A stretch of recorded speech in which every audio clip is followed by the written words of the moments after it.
All right. Now, landforms were significantly changed by the most recent advance of the glacial ice. So I think we're going to call this segment Greta and Friends. Hey everyone, and welcome to Let's Talk Food Travel Live Squared. I am your host, Andy Asher. This is show number 8 already. Like everything, it seems time goes, just so fast.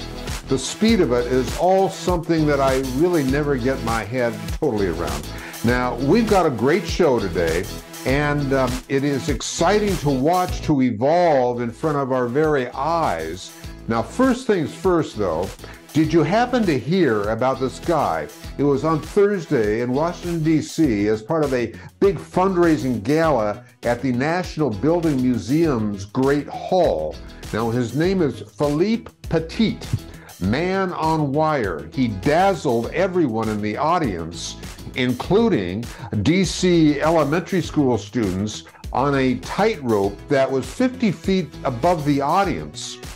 Now, I have heard all about all these death-defying feats. It's all about your balance, right? Your balance, okay? And if you're like me, you know how a sense of balance becomes kind of tricky, especially after 55. To make a long story short here, this guy is 73 years old, and he's been doing this stuff all of his life. He did the death-defying and very illegal, by the way, higher wire walk between the still under construction Twin Towers in New York City. That was back in 1974. Well, now it made me laugh. One of the sponsors of this big fundraising gala is AARP, where you have to be at least 50 to join. Now, they definitely know their audience, don't they? The great news, of course, is that he made it safe, but at 73. It's astounding. Okay, on today's show, I talked to a high-level corporate executive who decided to go public about a lifelong struggle he kept secret until he could do so no longer and faced huge changes in his life. Now, his book is Taking Stock. It's about change and how to deal with it. Well, they do say change is inevitable, right? So you need to use it to your advantage, because the alternative is to be fearful of change and to find yourself in a position where that change actually undermines your capability in your ability to move forward with, whether it's your life, whether it's your career, whether it's your family, or whatever. So I've always said you have to embrace that change, and you find ways to use that change to your advantage. Peter J. De Silva, he talks about how he was forced to face change in his book, Taking Stock. We'll hear more from him in just a few moments now. Now, today's kitchen segment is a first. I am joining Mimi. We are going to try it out, and hopefully I can help and not hinder and not get in the way. Now, why did I go downstairs to join her in this endeavor? There are several reasons why, but we are thinking of spinning this off into a standalone live stream show of hers, and maybe, we need 2 people for that. Here we go. Yeah. Today I'm gonna make some avocado toast. Ooh, that's fantastic. For lunch. Ooh, that'll be good. This is just hot pepper. It's called Fresno pepper. I love it on avocado. So if it was for breakfast, I wouldn't put some. I wouldn't put like garlic but for lunch I'm gonna. So I got a beautiful avocado. Look at this avocado, so beautiful. Now, don't some people put eggs on it too? Oh yeah, we can put eggs on it. Oh, okay. Well, let's go ahead. Would you like to make an egg, to have an egg on it? Okay, we will check back with Mimi shortly, and me.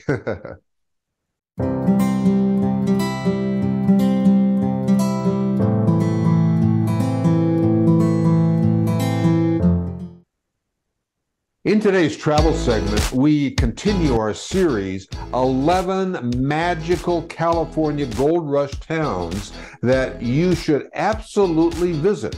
Now, if you enjoy history or just some adventurous tourism, the Gold Country is a place to start. Today, we travel a relatively short hop from San Francisco to the place and events that had a massive impact on the growth of the West.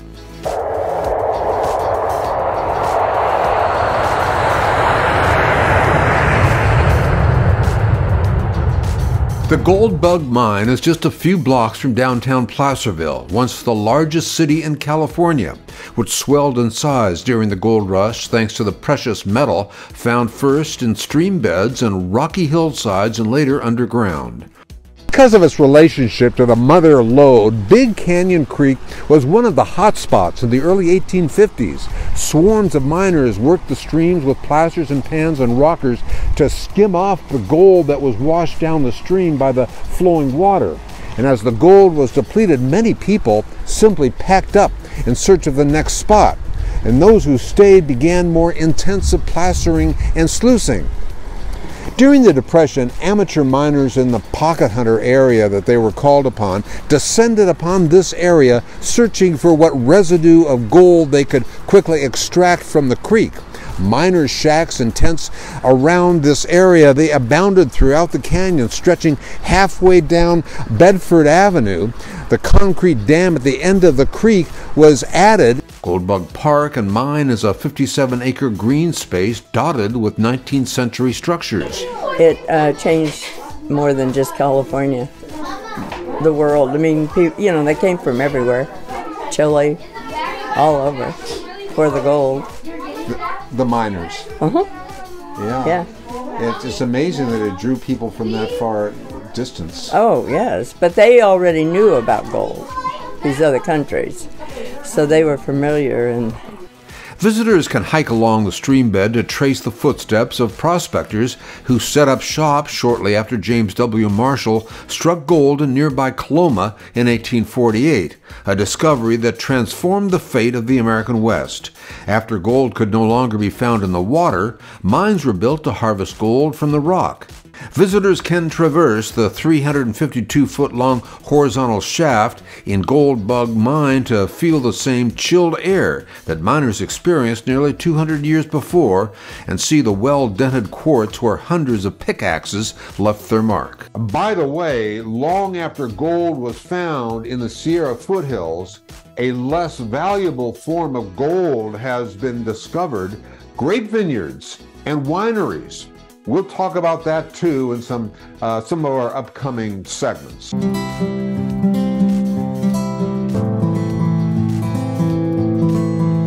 In Mimi's Kitchen today, we are putting together a simple, luscious recipe of avocado toast. Join us.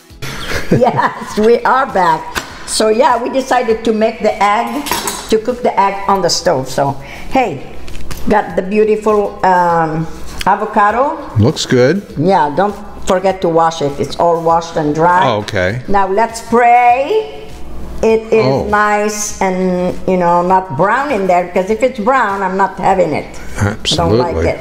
Okay. Let's you take twist.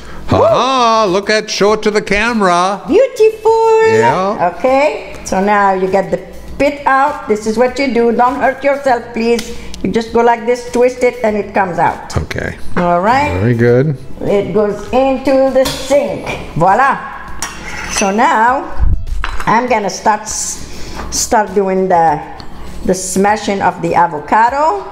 All right. So just to remind everybody, we're making avocado toast. Yes. And we're going to make one just with the avocado and no egg, and then another one with the egg. That's right. And you know why? Because I cannot eat eggs. I am allergic. Some people are allergic to it. Yes. Yeah. So one is down. That's a beautiful, beautiful creamy. You have to have a nice ripe avocado, creamy. You know, they have them everywhere. And if you can get the organic one, voila. Now I'm gonna smash it with a fork. It's easier for me to do that. All right. All right. And looks like a perfect avocado, oh, just yeah, the right it is. consistency. It is delicious. So Yeah. you do that, and I love, love, love lemon zest. You know, A little bit of that in everything, really. See that? You see, I zested already a nice lemon. So you add little in here, and it's gonna get all that lemon oil in there. It's delicious. That's a nice little touch, I think, is that yeah. lemon zest. Oh yeah. So since it's for lunch, I'm gonna grate a little garlic. We both love garlic, and if you like garlic, you have to have a little bit in there. Okay, what about for breakfast? For breakfast, you know, some people don't want to have a garlic breath? Garlic in the morning. Okay. So I would, because I love garlic. Right. So here we go. So my avocado is all smashed. It looks great. I'm gonna put a little bit of pepper, like that. Just a twist. Just a little twist, because we're gonna dress it. So you know what? I didn't get my lemon.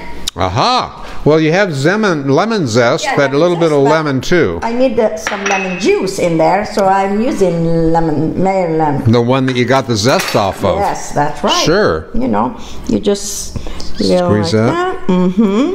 There you go. And it goes in the trash. Voila. And in meanwhile, Looks beautiful. I'm toasting my bread. And the bread I'm using today is sprouted whole wheat. Organic. I get it, you can find it at Whole Foods or any store. They have sprouted bread. It's delicious. It has a nutty flavor. I'm just gonna toast the bread. And I got everything here for my toast. Now, while this is toasting, while this is toasting, I'm gonna go and cook my egg. So we'll be right back. We'll be right back. Remember this? Walk, Don't Run is the debut album by The Ventures, featuring cover versions of well-known songs and original compositions released in 1960.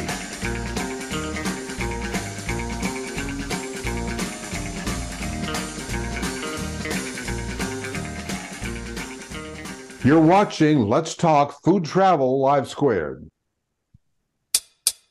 It was shortly after I retired I started this journey, inspired by my dad, when he reinvented himself to focus on helping older people build a better life after 55. He used his skills as a medical doctor. Now, for me, it's about my messaging skills in digital media. Now, his inspiration helped me build one of the largest digital platforms for people over 55 with a name that became a meaningful mouthful. It was called bloomerboomer.com. It's going strong today, continues its growth with the launch in 2023 of this weekly program right now. Let's Talk Food Travel Live Squared. Now, Live Squared describes a two-part reality. The show is live streamed on platforms everywhere. And a code to live life authentically. One of the greatest pleasures about getting older. Live life authentically. I thank you for your support. At the end of today's show, I'll tell you 3 ways that you can keep the show growing. We're talking change this month. When I heard about Peter Da Silva and his book, Taking Stock, I thought, here's a great person to learn from. Taking stock, an invitation to take time to reflect on key decisions and experiences that get us to a point in life and a career and where we might be headed. Now, taking the time to take stock of our lives and purpose and career and relationships, it can be a highly worthwhile endeavor. Now, the author, Peter Da Silva, worked in high-level financial services when his career was sidelined by two back-to-back events. Peter was forced to go on an unexpected personal journey when life was impacted by a lifelong struggle with a chronic, serious, progressive, degenerative neurological disease impacting the peripheral nerves. He kept his illness to himself for many years, not wanting to impact his career opportunities. And through this journey, he really came to appreciate so much more in life, and in particular, how vulnerability is a core element of leadership. Talk about what you've learned that you can share about change. Yeah, I mean, I can give you a bunch. I'll give you one. So, I actually have a degenerative neurological disorder. It's called CMT, Charcot-Marie-Tooth. And for the last 55 years of my life, I didn't talk about it because it was my problem and nobody else's problem, right? In the last few years, as I've watched my daughter struggle with it and my brother struggle with it, I'm like, you know what? I'm going to change. I am going to now start to talk about this. I'm going to fundraise for it, and we're going to eradicate this darn thing to the extent we can. So, you can evolve over time, and change is not necessarily something that's a momentary impulse. It can be a well-choreographed and well-staged plan over time. So that's an example of where I felt like I had to change. As a leader, because of that, as a leader, I thought that you had to always be strong and you could never show vulnerability. Well, over the last couple of years, again, I realized that vulnerability can be a strength, can be a significant strength in the eyes of the people who look to you as a leader. And so being vulnerable from time to time is something I've evolved and allowed myself to change. Over time, you realize who you are, what you're trying to do with your life or achieve with your life, and you have to be open to changing your perspective. Life is it's a process, not an event. And so over the last 61 years of my existence on this earth, I have changed, I have grown, I have developed, and I've made plenty of mistakes along the way too. But the most important thing, I think, is that you're always moving forward. I have a saying that you always want to look through the windshield, not the rearview mirror. The rearview mirror is for, it's interesting. It's like what happened in the past, and we should learn from it. But at the end of the day, there's no future in the past. There just is no future in the past. And so you have to look ahead. You have to put aside the things that maybe the disappointments you've had and the things that may have been somewhat less than you wanted them to be. So you can just move forward, because to do otherwise is standing still. And if you're standing still, guess what? Somebody else is walking right past you. Yeah. I didn't warn you about this, but I do a little lightning round, just a question with a quick answer. Are you up for that? Let's do it. Well, you talk about self-sacrifice. How does self-sacrifice work for me, let's say? I think it's looking at any situation and saying, I'm going to put the interests of the group ahead of my own, the interest of my family ahead of my own, the interest of my community ahead of my own. That's what self-sacrifice is all about. That's simple. That's a simple definition. And what does change mean to you? Change means that you're moving from one point to another point. I don't know exactly where that second point's going to be and how I'm going to end up there, but I'm willing and able and comfortable moving from point A to point B. We'll follow up with Peter again next week, and his book, Taking Stock, is an invitation to take time to reflect on those key decisions and experiences that got you to this point in your life and your career and where you might be headed.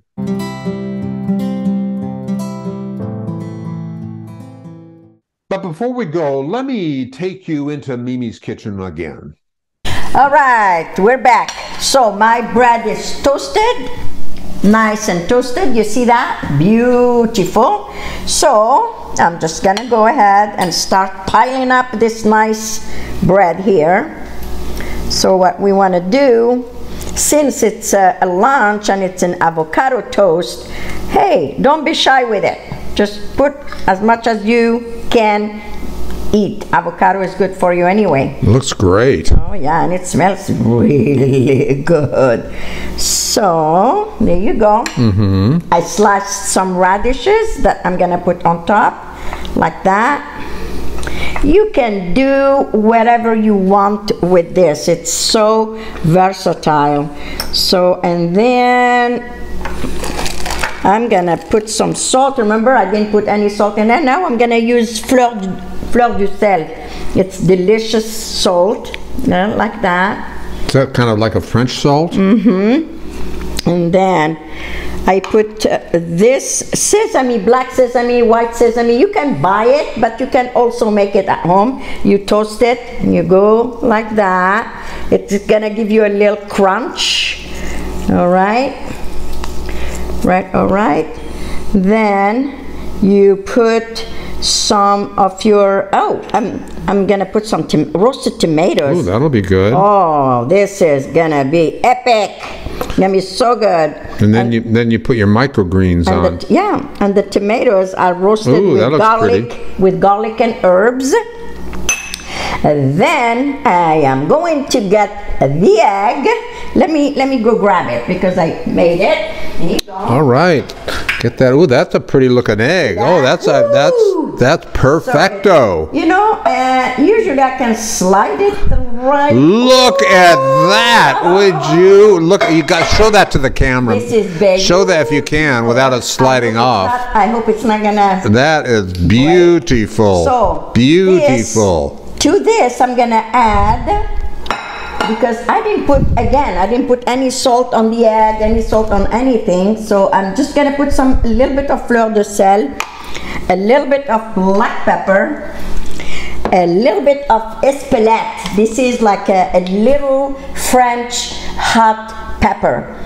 So just like that, and a little bit of wonderful sprouts, just like that. You don't want to break that nice egg. And some pickled red onion, because like I said, we love garlic and onions and all that. Look at this. Look at this beautiful thing. That really is. Can you see it? That's very nice. You see it? That's really nice. So this is gonna be for this guy here. Okay. Well, let's break into that, and we'll come right back. All right. All right. That looked great. That looks fantastic, by the way. Yeah. So I added some of the lemon zest on it, the drizzle of olive oil, and it's good to go. Now I'm gonna make mine. Okay. Mine is gonna be. Yours is without egg. Yeah, without egg. I'm gonna just put some of this here, beautiful avocado again, and there you go. Okay.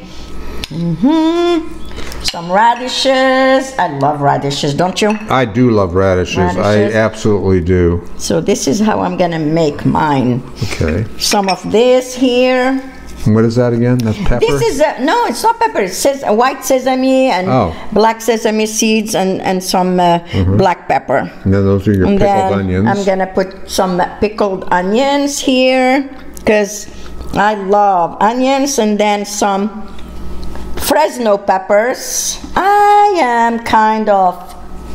love hot stuff. Like spice. Spicy, and then your microgreens. My sprouts. You see? Okay. Oh, that looks nice. Here. Yeah. And who needs an egg, right? Yeah, this is no, I don't need an egg. And then my little of those nice, beautiful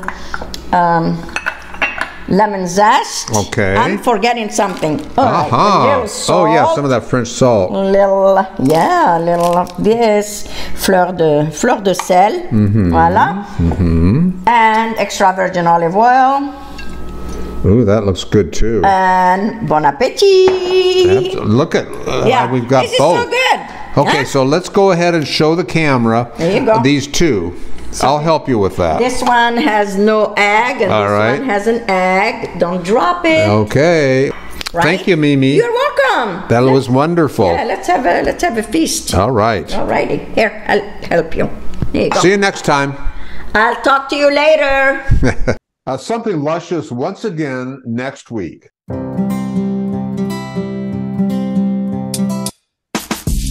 I want to thank you so much for tuning in to Let's Talk Food Travel Live Squared. Now, if you enjoyed this episode or you learned something new, I want to tell you 3 ways that you can really support the show and keep Let's Talk Food Travel Live Squared going. Okay, now number 1, you can get yourself subscribed. Every week I am bringing on the influencers and the people who can, teach you something or have something interesting to share.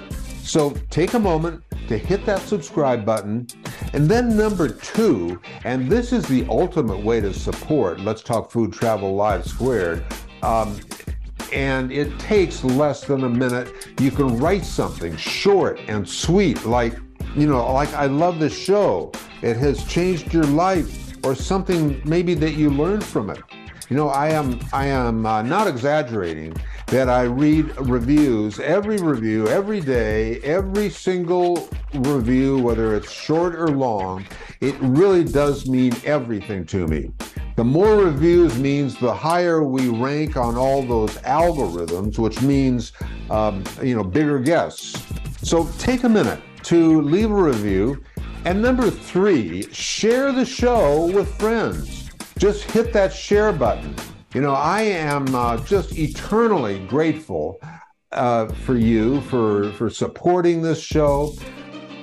I'll see you again next week, next Tuesday, for another episode of Let's Talk Food Travel Live Squared.